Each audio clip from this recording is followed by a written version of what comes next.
Assalamualaikum warahmatullahi wabarakatuh. Selamat siang semuanya. Masih segar? Masih segar sambil agak layu-layu, nggak apa-apa ya. Oke. Mudah-mudahan di siang ini adalah catatan amal kita yang paling baik ya. Menuntut ilmu dalam kondisi sangat ngantuk. Ya, mudah-mudahan berkah ya, Pak ya. Zat besi, ya betul, zat besi. Zat besi itu sangat berperan dalam proses pernafasan, respirasi, dan pembentukan klorofil. Kekurangan zat besi akan menyebabkan daun warna kuning, kemudian berguguran, tanaman akan mati mulai dari pucuk. Oh ya, sudah bisa ditandai ya. Berarti mulai mati dari pucuk, kemudian berguguran. Ya, itu kekurangan zat besi. Ini kalau fungsi tadi hampir sama dengan yang lain, ada di pembentukan klorofil dan proses respirasi atau pernafasannya. Kemudian untuk klor itu berfungsi untuk meningkatkan kualitas dan kuantitas produksi tanaman hortikultura. Sepertinya ada yang ngalang.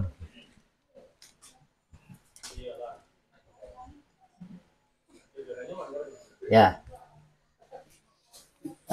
Kekurangan klor itu akan menyebabkan produktivitas tanaman rendah, proses pematangan buah menjadi lambat, dan daun keriput. Yang sering kita temukan di di cabai ya, daun keriput itu ya, keriting ya, oke. Kemudian mangan itu bermanfaat dalam proses asimilasi dan berfungsi sebagai komponen utama dalam pembentukan enzim yang ada di dalam tanaman.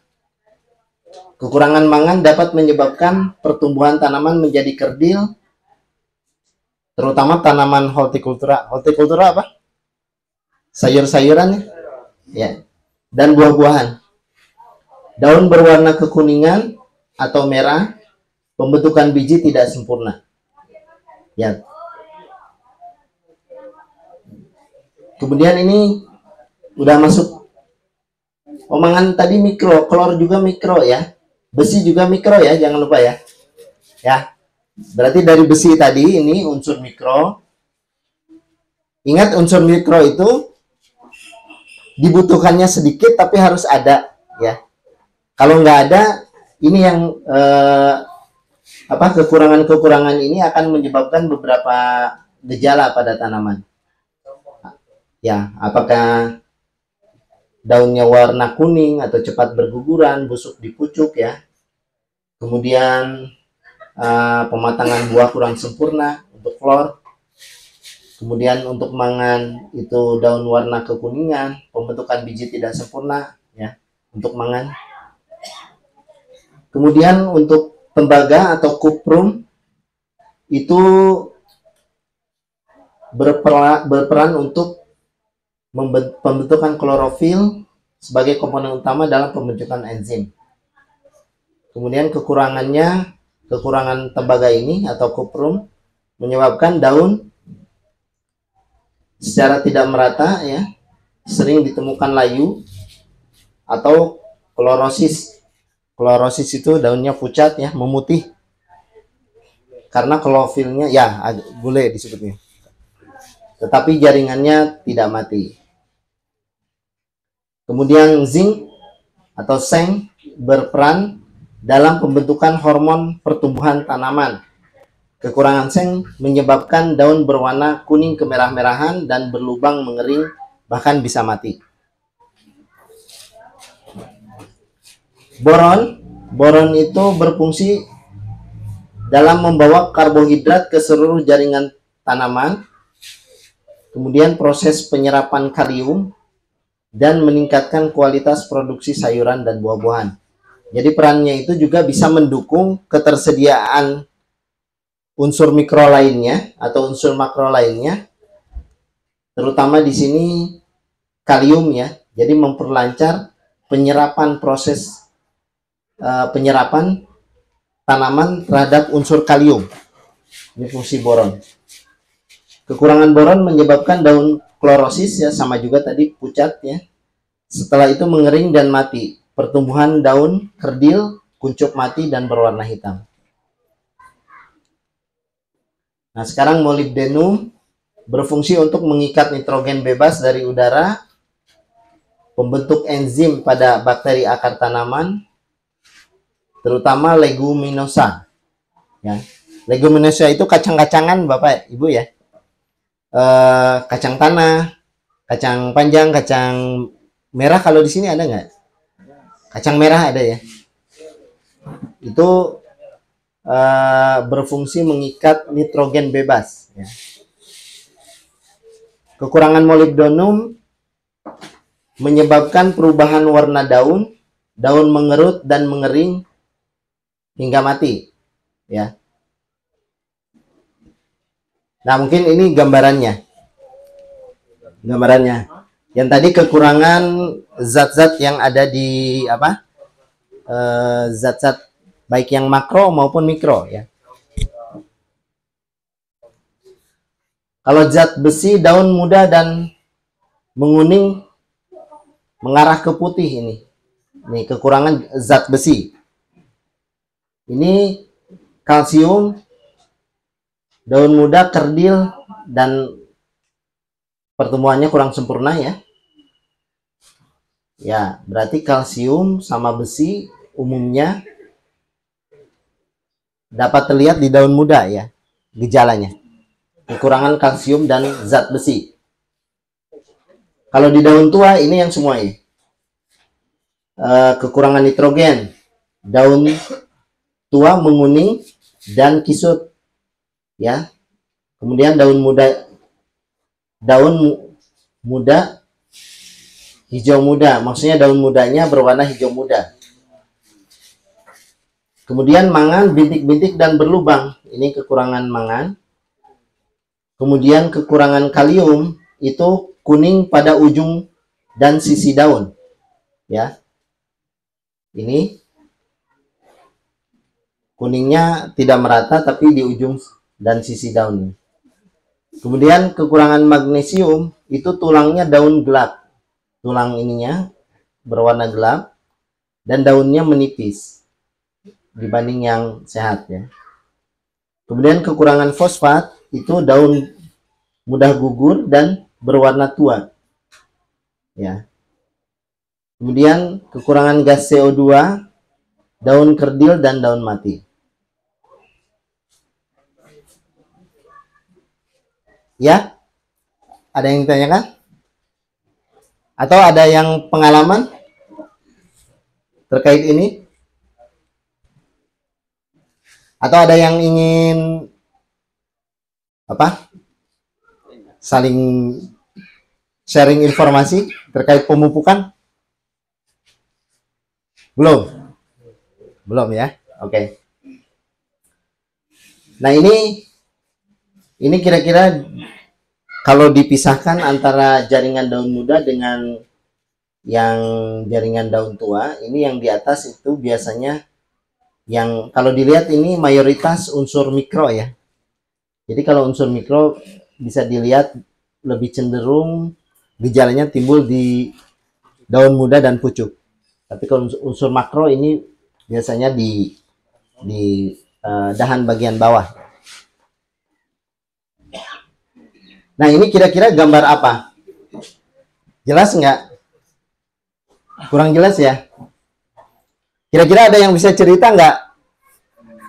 Bahasanya walaupun nggak ngerti bahasanya, itulah bahasa itu kan sebenarnya alat komunikasi aja, ya. Betul nggak? Sebenarnya kalau dari gambar ngerti kan? Kalau dari gambar menunjukkan apa? Coba Bapak cerita, ayo. Siapa namanya? Ayo, Pak, siapa namanya? Pak Heridin, ayo. Itu gambar apa? Ayo cerita. Jadi sejenis itu kotoran dari hewan turun turun ke Ya nggak apa-apa, bener. Jadi kotorannya turun ke akar, terus turun ke akar terus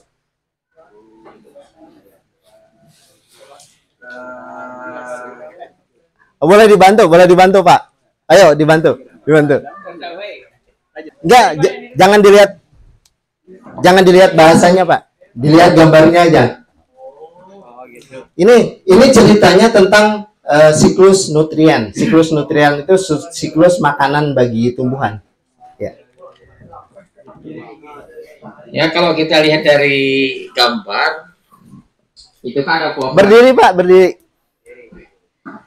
Waktu menghasilkan daun, dari daun itu kelihatannya dimakan dari hewan, itu berupa kambing atau rusa ya. Ya. Jadi rusa ini mengeluarkan kotoran, ya kotoran diserap lagi dari tanaman tersebut. Oh ya. Terus? Jadi siklusnya mutar ya kan? Mutar. Oh ya. Jadi dari tumbuhan ke hewan, dari hewan ke tumbuhan. Oke. Kalau saya lihat gitu Pak. Oke. Terima kasih. Oh mantap. Ada lagi yang lain nggak? Ayo, coba yang lain. Ada lagi nggak? Jadi siklus nutrien itu kan kalau pohon menggugurkan daun, betul ya?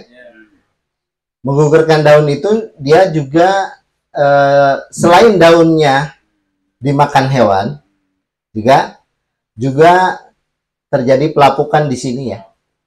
Terjadi pembusukan, pelapukan, dekomposisi, penguraian bahan organik dari daun.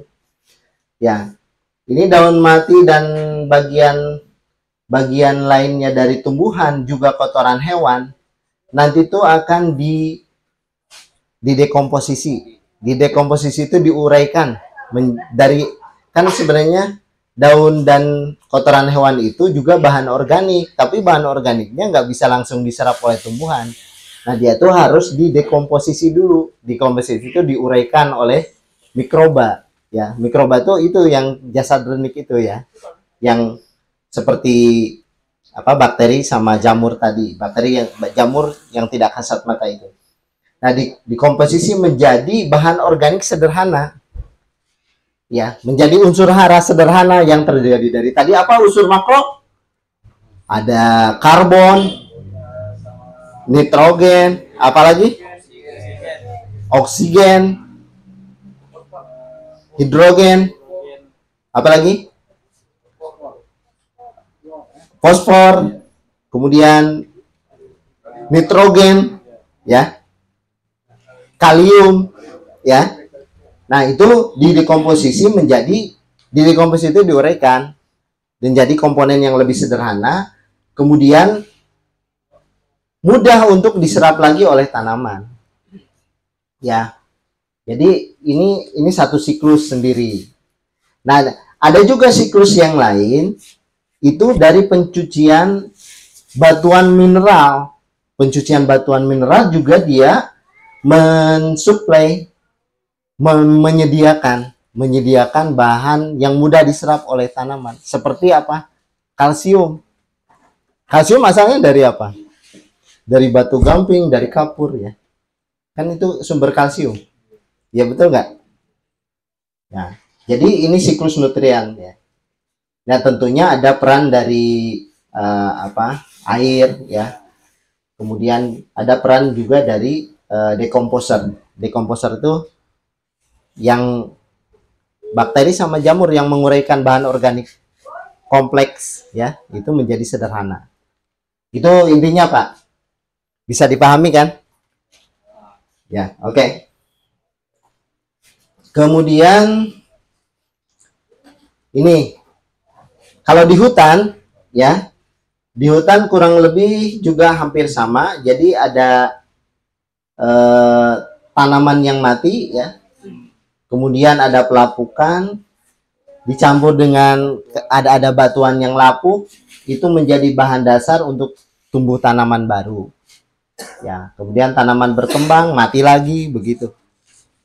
Putar balik ya. Tapi mungkin siklusnya di luar jangkauan umur kita. Betul nggak? Kita umur harapan hidup orang Indonesia tuh 75 sampai 77 harapan hidup ya. Jadi rata-rata orang Indonesia itu udah bagus mah. Artinya sudah mulai panjang-panjang usianya. Tapi kalau umur pohon ada ya.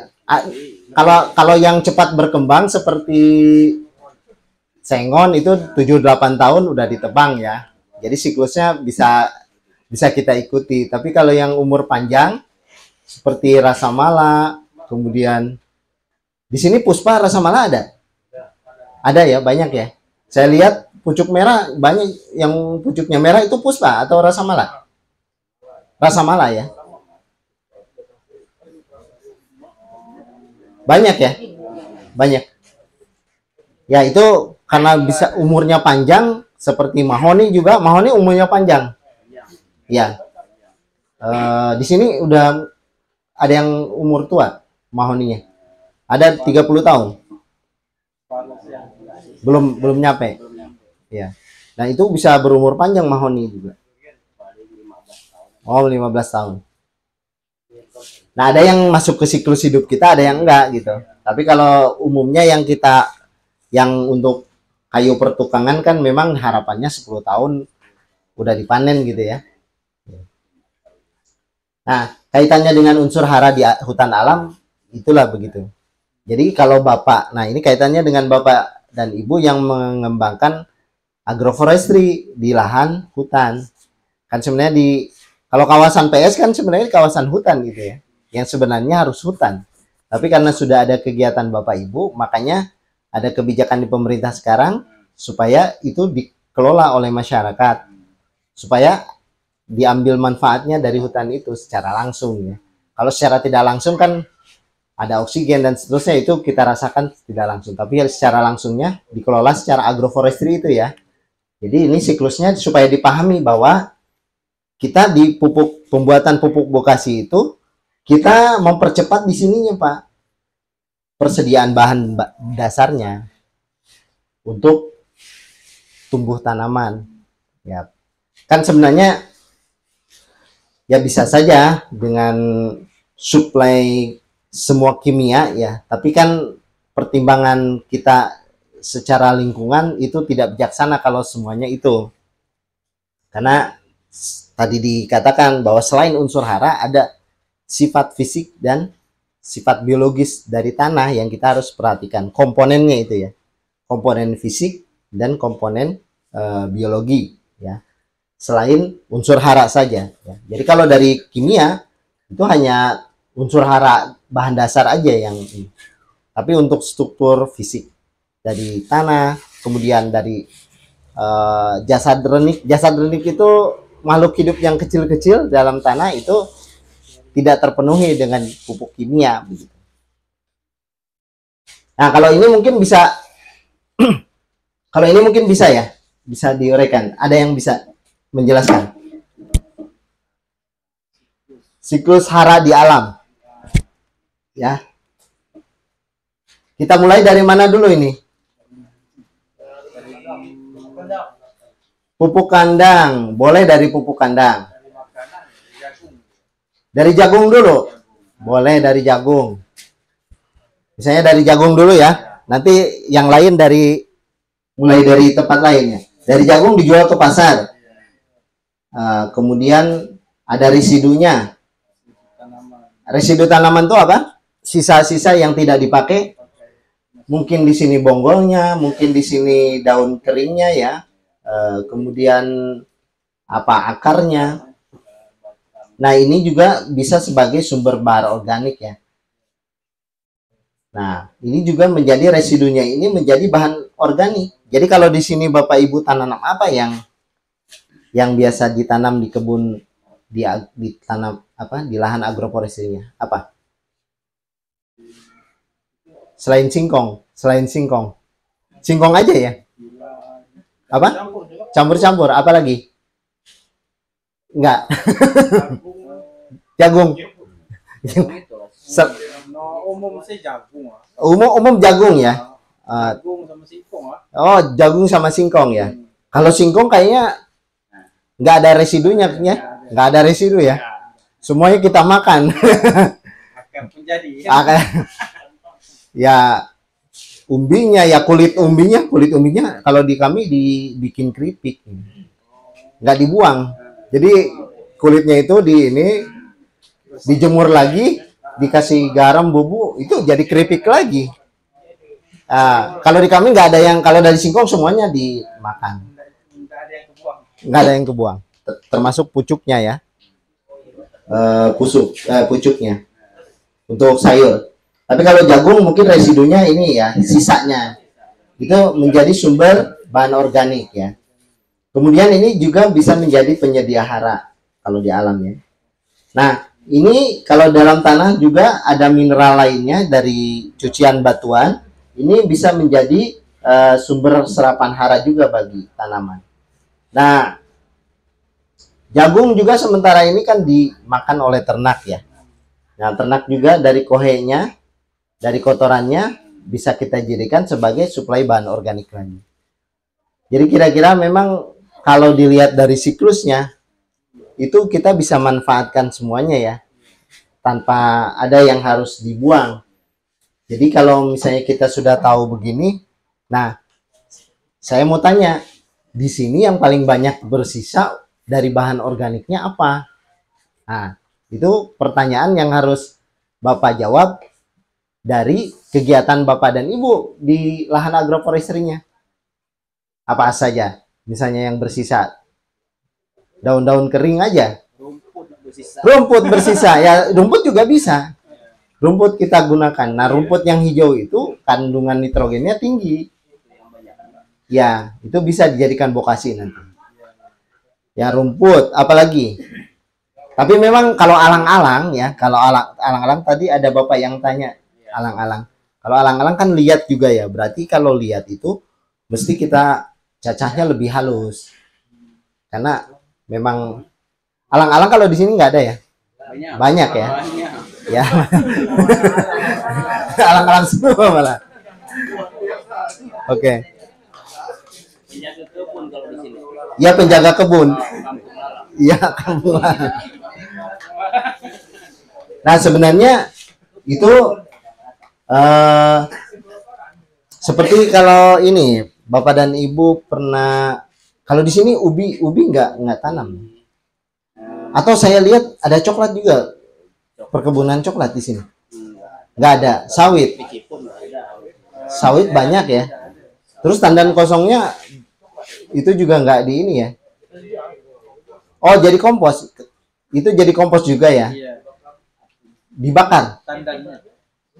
Bukan tandannya yang tangkosnya, tandan kosong ya. Ya, betul tandannya. Ya. Tapi dijadikan kompos ya. Itu bisa manual. Bisa manual atau pakai mesin. Ada yang sudah melakukan? Belum. Tapi pernah lihat? Ada yang pernah lihat di sini tandan kosongnya dijadikan sebagai bahan pupuk organik? Belum. Nah, berarti itu peluang, Pak. Lihat tandan kosong yang di sini yang numpuk. Tapi yang di sawit sih banyak PT ambil sendiri. Oh, PT ambil. Itu memang PT yang urus ya. Di masyarakat enggak ya. Kita pribadi sih Belum ada. Berarti gini, sumber bahan organiknya. Coba ini tantangan juga harus dijawab, Bapak. Kalau Bapak-bapak mau melanjutkan, ini harus dijawab ini. Apa potensi bahan organiknya? Potensi bahan organik untuk bokasi ini. Kalau nggak punya bahannya, Bapak pasti terputus, ini nggak jalan. Apa kira-kira? Rumput.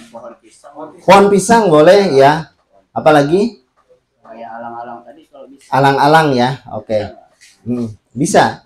Semua bonggol pisang bisa. Apalagi? Daun kelor. Ya, betul. Daun kelor itu jangankan. Enggak, maksudnya gini, daun kelor itu jangankan buat pupuk, buat manusia aja banyak khasiatnya itu. Iya, betul. Ya, hanya ya gamal. Iya, betul, gamal.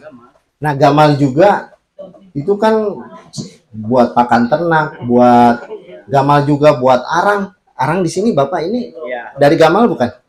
Bukan, dari tempurung ya. kayu. Oh, dari kayu. Oke, jadi pertanyaan yang paling mendasar buat bapak-bapak dan ibu-ibu sekarang, bahan organik apa yang ada di sini? Sisa ikan. Nah itu, boleh sisa ikan. Hanya sisa ikan, nanti saya carikan referensinya dulu ya, Pak. Karena kemarin saya berbekal ke sini, yang kacamatanya kacamata di daratan Pulau Jawa gitu, nggak di pesisir gitu. Tapi bagus itu. Sampah ikan itu apa? Tulangnya itu kalsiumnya tinggi, ya. Terus apa? Ya sisi. Nah saya yang belum ini tuh kan apa ya? Sisiknya ya. Tapi kalau sisiknya nggak tahu juga. Tapi kalau dihaluskan mungkin itu ada zat-zat lainnya yang bisa kita ambil. Tapi yang jelas kalau dari tulang-tulangnya yang sisa kalsiumnya tinggi. Oh, kotoran ayam banyak. Nah itu juga bisa. Ya? Oh susah. Berarti Bapak harus pakai kotoran ayam. Nah, boleh. Oke. 5 menit lagi mungkin ya. Oke. Kotoran ayam, berarti kotoran ayam yang banyak di sini, kemudian sampah dari jagung ya, kemudian serasa, kalau serasa banyak mungkin ya, serasa banyak, terus apalagi pohon pisang, alang-alang. Nah itu berarti harus Bapak Ibu identifikasi itu di mana posisinya, apa di kebun Bapak Ibu ada atau harus mendatangkan dari luar. Tapi posisinya kalau ada di kebun Bapak Ibu itu lebih mudah. Lebih mudah, tidak perlu biaya lagi kan. Oke.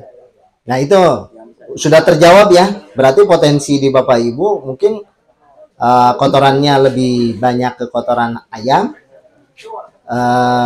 Ini apa, bahan organik lainnya itu dari kotoran dari jagung, serasah dengan apa nama tadi, dengan alang-alang. Nah, tentu pemenuhan bahan organik dari ayam dengan dari kotoran kambing atau sapi itu berbeda, ya. Nanti di slide-nya Pak Diki, nanti Pak Diki yang menjelaskan. Unsurnya apa saja itu di kotoran ayam itu? Unsurnya apa aja? Nah, ini jadi harapannya ya, dari bahan organik yang kita tambahkan ke dalam tanah ya, itu bisa meningkatkan kesuburan tanah dan menyeimbangkan siklus hara dalam tanah. Jadi kesuburan tanah itu apa tadi komponennya?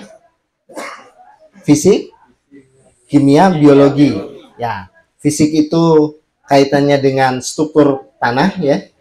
Kemudian kimia itu kaitannya dengan unsur hara. Kemudian biologinya kaitannya dengan ya bakteri, jamur, dan jasad renik lainnya yang hidup di dalam tanah. Ya. Sudah, terima kasih atas perhatiannya. Saya persilakan Pak Diki untuk melanjutkan slide berikutnya.